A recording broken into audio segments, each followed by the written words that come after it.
Friends, welcome to this program on concept mapping and digital learning. We will look at concept mapping as a technique to best represent curriculum, syllabus, teaching, learning, even assessment, and to what extent concept mapping would facilitate digital learning today through networks, through online learning, e-learning, and so on and so forth. As you see on your screen, concept map got developed after the heuristic theory came into, and especially the Bloom's taxonomy of educational objectives that were propagated by Benjamin S. Bloom and colleagues, and gradually the cognitive, psychomotor, and affective domains of learning got established in teaching learning in school and college and university education in almost all disciplines. Side by side, as a parallel development, besides many such facilitative mechanisms which could facilitate to organize curriculum, to design syllabus, teaching learning of topics and subtopics, process of teaching learning, use of media and technology, and finally to design and develop an assessment rubric for student assessment, both formative as well as summative. All these were facilitated by many such developments, and one of such developments is a concept map.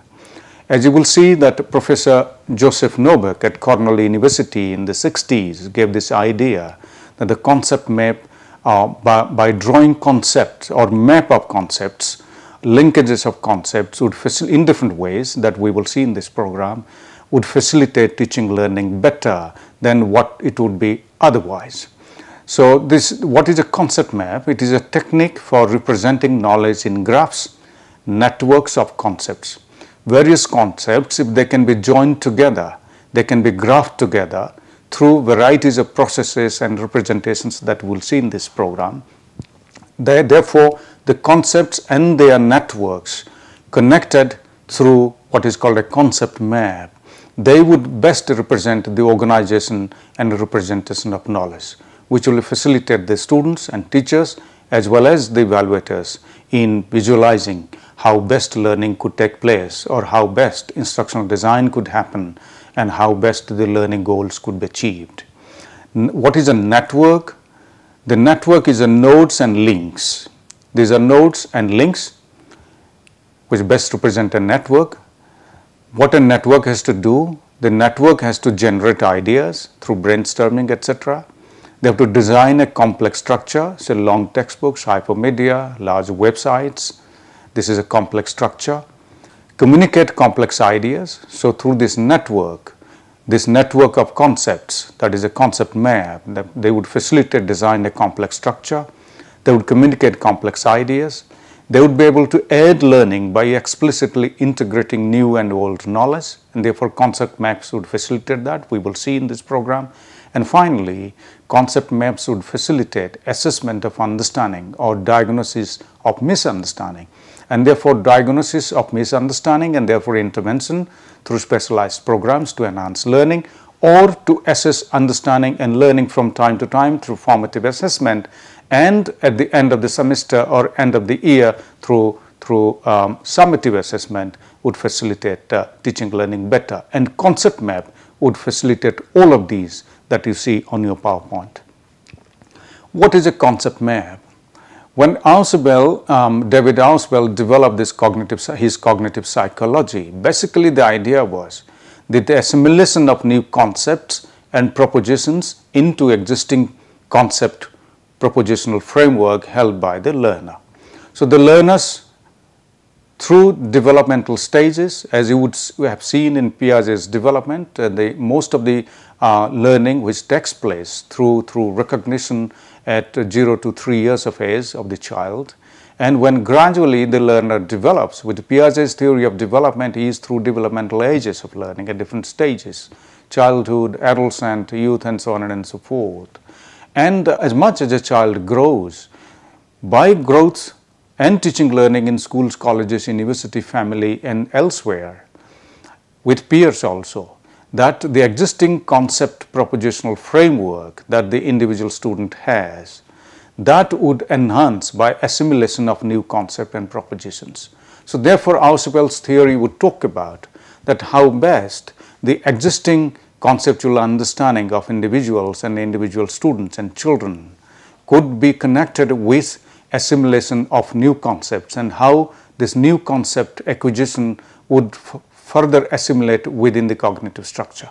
That cognitive psychology of Ausubel was further facilitated by the application of the strategy or the technology of concept mapping. Meaningful learning is very important here to explain that learning which is conceptually clear, that there is a linkage to prior knowledge, and the individual has the choice to learn meaningfully. So all these, that clarity, conceptual clarity, linkage to prior knowledge, as well as freedom or the choice to learn and learn meaningfully. So meaningfulness in learning would happen when there is conceptual clarity, there is a linkage to the prior knowledge, and individual student has the freedom to choose the pathways to learn the best. So Ausubel's, so as we have said, the behavioristic psychology, the Bloom's taxonomy, the Ausubel's cognitive psychology, and the meaningful learning all put together would be facilitated by what is called a concept map. As you see on the screen, this is a representation of memory, because memory is important insofar as learning is concerned. Sensory memory, which is short-term memory. Going beyond that is a working memory, which could be also called short-term memory. The sensory memory is 1 second. Short-term memory or the working memory is 1 to 30 seconds. And long-term memory, which continues for the whole lifetime. So the knowledge input that gets into the sensory memory, so the first input from the outside world, the information and knowledge gets into the sensory memory, which lasts for a second, which gets fed into the short-term memory or the working memory 1 to 30 seconds, which is limited to 7 plus 2 independent chunks, as is explained in this PowerPoint, and which gradually gets transformed into long-term memory. And this is a lifetime, and one would be able to recall for the whole lifetime at any point of life that one has learned. So the function of memory is also best facilitated by concept map. The concept map, besides the previous PowerPoint, the concept map also facilitates the memories, sensory memory, short-term or working memory, and long-term memory. So what therefore is a concept map? If you allow me to go back again to the previous PowerPoint and say that what could be a concept map, that this is a technique for representing knowledge in graphs, that is network of concepts. We will see different kinds of networks that are available. The types of concept map that you see, 5 types that have been listed over here. There could be many more, and many more types of concept maps are coming up, and depending on the individual professor or individual teachers working through and knowledge about various learning theories and instructional design theories, one is able to draw concept map very differently. But basically these 5 types of concept maps are available to us, for which different kinds of software are available that we will talk about. Graphic organizer. In a graphic representation, this would guide learners to different concepts. If they could be plotted in a graph form, they would guide learners' thinking as they fill in and build up on a visual map. So visual learning is very important insofar as concept map is concerned. There are many who would learn better if there is a visual representation, and concept mapping would address that much better. That visual representation facilitates learning, and concept map addresses visual representation through varieties of means that how concepts could be represented. The concepts, their representation, their linkages, and what comes out through these linkages. This is precisely what a concept map would do, and concept mapping would facilitate to organize curriculum, to organize syllabus, to organize teaching learning, to organize teaching learning processes, as much as use of media and technology, as also finally that to design assessment rubrics or to develop assessment strategies, both formative and summative assessment. So graphic organizer would guide learners' thinking as they fill in and build up on a visual map. The facilitation of individual thinking, both teacher as well as students, through visual representation in graphs. We will see an example each a little later. Second, mind mapping. that visual representation of hierarchical information, that information which are hierarchically ordered, how to represent that visually. Mind mapping tools are available to us that which can facilitate us that how best we can represent various concepts in a hierarchical manner. 3, that webbing technologies are available today. So the brainstorming method that provides structure for ideas and facts, that in a webinar or in a web-based concept map exercise, that the students and teachers together would brainstorm that how best the ideas and facts could be structured in a manner. So webbing would facilitate to do that, and webbing is best suited when there is a group learning, because graphic organization, mind mapping one can individually do, but webbing requires that the group of students and teachers together the brainstorm, and brainstorming is most important before jotting down the structures of ideas and facts in a network or in a visual form. 4, outlining, that is a preliminary summary of written work, typically hierarchically organized in headings and subheadings. So when you organize, say, structure of a unit, when we say structure of a unit, this is basically representation of a structured way of teaching learning for that particular concept or that particular unit or particular chapter. So outlining has been very useful as a matter of concept map strategy, which is helpful to all of us, that how to design our teaching learning materials in terms of self-learning materials, for instance. And finally, plotting and graphing. By using Venn diagrams, bar graphs, stack plots, pie charts, axis plots to interpret information and draw conclusions. Many times this plotting and graphing would also facilitate what a page of writing will not facilitate. So friends, to put finally together, to summarize, that these 5 strategies or types of concept maps that are available here. Let us look at the graphic organizer. This is an example of a graphic organizer, Charlotte's Web, which is very famous, and this tells us that how the learner's thinking would be facilitated by representation through graphic representation of the concepts and joining them together. 2, that here is a mind map that is available. If you look at a little more closely, you will see that how mind mapping is done here. As we had said, that mind mapping is a visual representation of different hierarchical information. So hierarchical information spread out through different colors. You see on the PowerPoint, different colors represent different aspects of that concept. So mind mapping would join all this together, but which can be distinguished through different colors. So one can see through how different concepts, sub-concepts, branched out separately could join together to describe that particular concept. Here is an example of web mapping through internet and through websites and web technologies and so on and so forth. The historical period as a concept which has been spread through different web maps that are available to the individual, and these sources are also available, the sources of information that are available.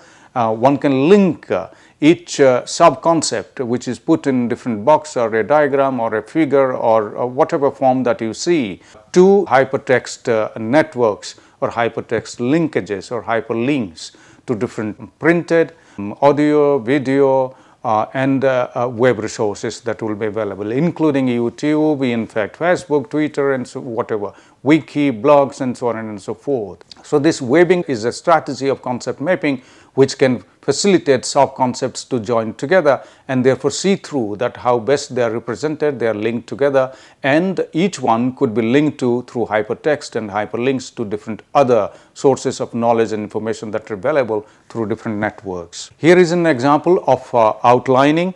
This outline would facilitate us that outline, and one box talks about outline and the second box talks about the interpretation of the outlining. So the outlining also facilitate how a topic could be taught. A topic could be divided into different concepts and sub-concepts, and finally summary is drawn that how best this represents the concept which is outlined in the upper box, and the lower box gives the summary of that. And finally, this is a graphic representation of plots and graphs, Venn diagrams, and so on and so forth. This tells us how different concepts are represented through different colors of this graph. Different colors represent different concepts or sub-concepts, how they are interlinked to each other, and this is a representation. A lot of data, a lot of such quantitative resources could be represented through these technique of plots and graphs. So friends, this is a typical representation of a concept map. This is done in a hierarchical manner. This is a concept map on the concept map itself, that you can study about concept mapping, the concept itself, about the concept mapping through this concept mapping.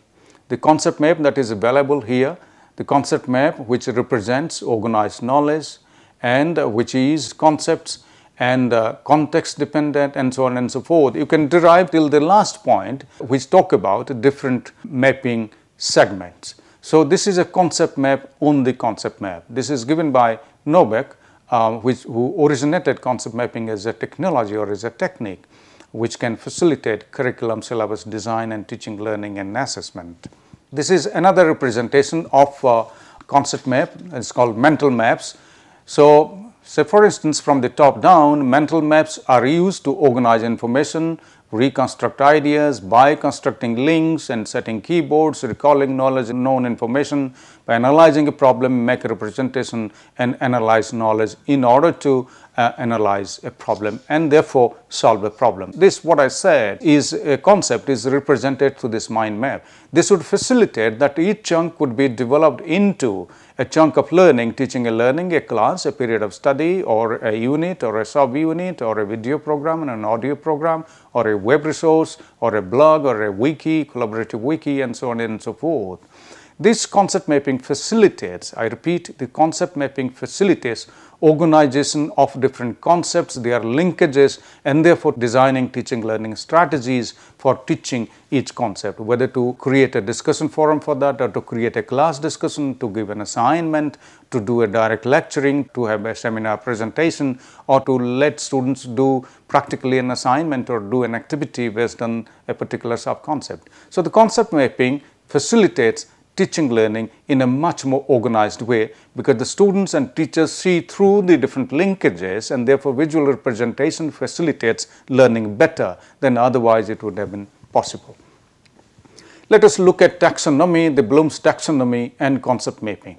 As we have seen earlier programs, that the taxonomy, especially the cognitive domain, that comprises of starting from the lower level of knowledge to comprehension and understanding to application to analysis of a concept which is given there, and joining together, synthesizing various interpretations together to synthesis, and finally making a judgment and evaluation. Therefore, based on these, the concept maps would simply mean mapping of keywords representative of a concept to establish a relationship among keywords and concepts, and visual learners and visual learning is best possible through concept mapping. So therefore, connection between keywords and the keywords which represent a concept or a sub-concept, and establishing relationship among them, something leading to cause and effect relationship, or a direct relationship, indirect relationship, or a causal relationship, and so on and so forth. Organizing information, and therefore through concept mapping it is possible to organize information in a more systematic, orderly way, assisting in learning. Therefore, comprehension of complex communication is possible, and therefore refining meaning. That the meaning that one could understand, one could derive by interacting with the teacher, with the textbooks, with the context, with practical situation, laboratory, and so on and so forth, could best understood if the concept map is represented in front of the students and teachers. And finally, information processing and making judgment later, assessment and evaluation. So information processing is best facilitated by concept mapping, and making judgment later, that one could make a judgment. If the concept map is available to the student, at a later stage one looks back to the concept map and certainly in a better position to make judgment. And therefore, concept mapping would facilitate assessment and evaluation. That from where the questions that we put, the types of questions, short-term, objective, long-term questions, different other kinds of quizzes, and so on and so forth, an activity, an assignment, all kinds of things, both formative and summative, could be best facilitated by concept map. If the concept map is available, the teacher is in a position to systematically, scientifically, objectively, and objectively design assessment strategies and evaluation strategies and develop a rubric of assessment by giving scores or grading and so on and so forth. And if it is credit based, then certainly, so credit and grading would be best facilitated by concept map. And concept map, finally friends, it's a collaborative tool, and cooperative learning is best possible. Cooperative learning, as we know, that working together and exchanging ideas, exchanging information, exchanging artifacts, exchanging outcomes, outputs, and learn from each other better. And concept map would facilitate, because in a brainstorming situation, if the students and teachers deliberate their concept maps and exchange concept maps, that would lead to richer concept maps and richer strategies for teaching and learning. And students would learn better in a cooperative learning situation. If concept maps are used, one concept map is shared by all to react, or students are allowed to develop their respective concept maps and exchange and discuss and finally come out the best representation of connections between concepts and therefore learn better. Concept map and online learning, that online learning happens at the generalization stage, focusing, application and consolidation. If we can divide 4 stages of online learning, at the generalization stage, that the students find linkages and clarity in background information that is provided to them. And concept map facilitates establishing these linkages and the background information. Focusing stage, the specific understanding of topics and skills, the concept map also facilitates these. At the application stage, which involves problem solving, computer-based learning instruments for assessment and so on and so forth, concept map would facilitate, would direct that what kind of tools, assessment tools could be used for what kind of concept and sub-concepts and problem solving. And especially in online learning, concept mapping would help better than what a teacher could do within the classroom.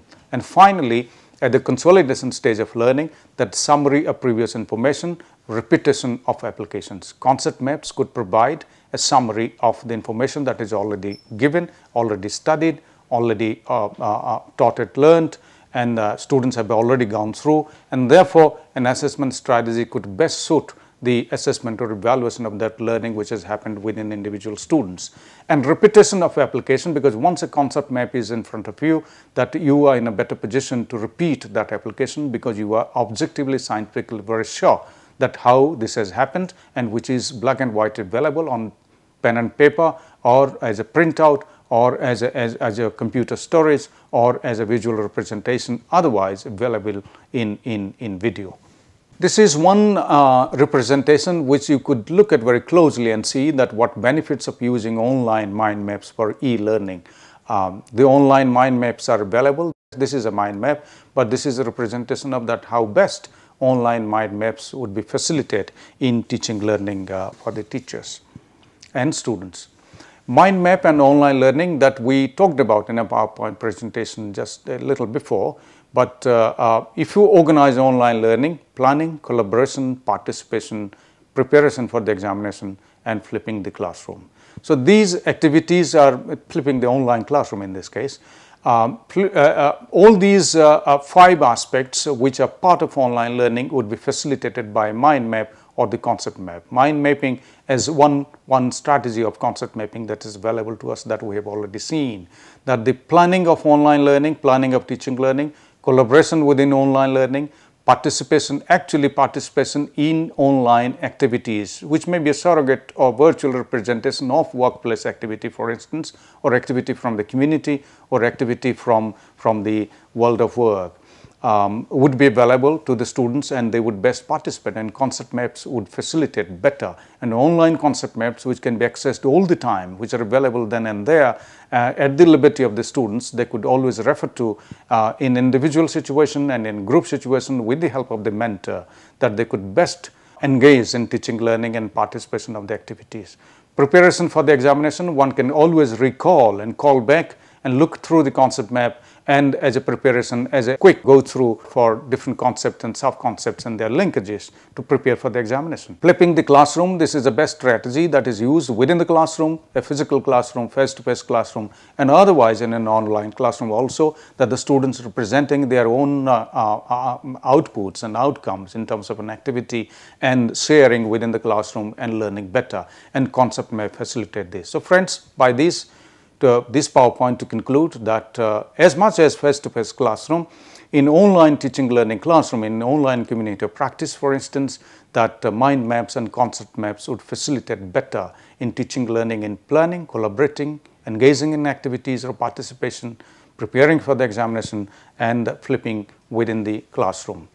Different software that are available to us that are listed over here, that varieties of software, and the most used software today is inspiration software, and varieties of different categories of inspiration software that are available today to draw different kinds of concept maps. So you could draw a concept map by yourself in pen and paper, by boxes, by networks, by hierarchies, by tree diagram, and so on and so forth, or else one can draw on computer through a Word file, or else the software that are available to draw concept maps, depending on the type of subject, type of concept, the learner group, the context in which learning is taking place, and the level of learning: primary, elementary, secondary, senior secondary, college, university, research, and so on and so forth. So friends, to conclude this PowerPoint by simply saying that the concept maps would facilitate teaching learning much better by organizing curriculum systematically, by dividing the curriculum into syllabus, into units of study in a modular fashion, in credit based, and organized teaching and learning, organized learning resources. Learning resources are print, audio, video, graphics, animation, activities, laboratory experiments, and so on, and kits, and so on and so forth. The process of teaching learning is facilitated by a concept map, and finally the media and technology, of course, and finally the assessment strategies, the assessment rubric can be built around the concept map. If you simply send a concept map to an examiner, to an evaluator to set a paper, the paper setter would be in a better position through the concept map only. The content list and the concept map could design a good question paper than somebody who would be deprived of a concept map. We generally don't do that. We simply send the list of topics to the examiners and they set the question papers. It would be best that if we can send concept maps and learning objectives to the examiners, learning objectives based on Bloom's taxonomy, behavioristic, cognitivist, or constructivist theories, any kind of learning objectives for that chapter, for that program, for that paper, for that course, as well as the concept map that is drawn connecting the different concepts for each chapter. If we can send to the examiner, the assessor would be in a better position to set question papers as well as assess and such scripts. So Inspiration software, this is the Inspiration company, Inspiration Inc., which has developed this. The Chan Bok has developed an action idea processor 5.0, which is extremely useful in designing and developing concept map. Page by Gopher CMap 2.0 for Macintosh, which is available, Macintosh company. Decision Explorer, this was called earlier the Graphoscope by Banksia Software, which has developed this Decision Explorer, and each one you can click from this PowerPoint itself and go through the web and see through, and these are all available free. The SAMNet Research Group, which developed the SAMNet, which has developed the concept map software for this, which can be used. Michael Jetta, MindMan, developed by him, could be useful for developing good concept map. The makers of VisiMap and InfoMap have developed COCO systems, which are also equally facilitative of concept mapping. The Time Systems International has developed the activity mapping, which are useful to design activities and find connections between activities and the outcomes of activities, the process of activities, and so on and so forth by individual students, by groups of students. This would facilitate within the classroom and in online learning contexts. Piet Commerce, whom I met long time back in a different country doing a keynote together, he has developed the TextNet, as you would call, or Text Vision, which is facilitating concept mapping in a better way for the digital world. Smart Technologies has developed Smart Ideas, which is a software which can be used to develop concept maps. And the Mind Mapper, EGLE Magic, they have developed, and the Mind Mapper company has developed this. And there are many more software that are available today, but these are usually, and especially most used software today is the Inspiration software, which facilitates varieties of concept mapping, and there are different formats within the Inspiration software available to develop concept map. Friends, therefore, to conclude finally this presentation by simply saying that concept maps are techniques or technologies, strategies which facilitate representation and connections between concepts and sub-concepts within a chapter, within a paper, within a course, or within a program of study, and therefore linked to the learning objectives and so on and so forth, facilitating organization of learning resources, print, audio, video, and so on and so forth, and multimedia, online learning, web-based learning, and so on and so forth, and the process of teaching learning within the classroom, outside the classroom, in laboratories, in activity-based situations, in community of practice, and so on and so forth, even in online learning environment, web representation or surrogate representation of the practical work environment, and finally that these facilitate in the assessment strategies to develop an assessment rubric and assign for each concept and sub-concept their linkages and activities, different scores or different grades, and develop question papers based on that. As I said earlier, if we send the learning objectives, the content outline and concept maps to the assessors, paper setters and evaluators, they would best do the job of setting question papers as well as assessing answer scripts in different forms and written in audio, video, in activity, laboratory forms.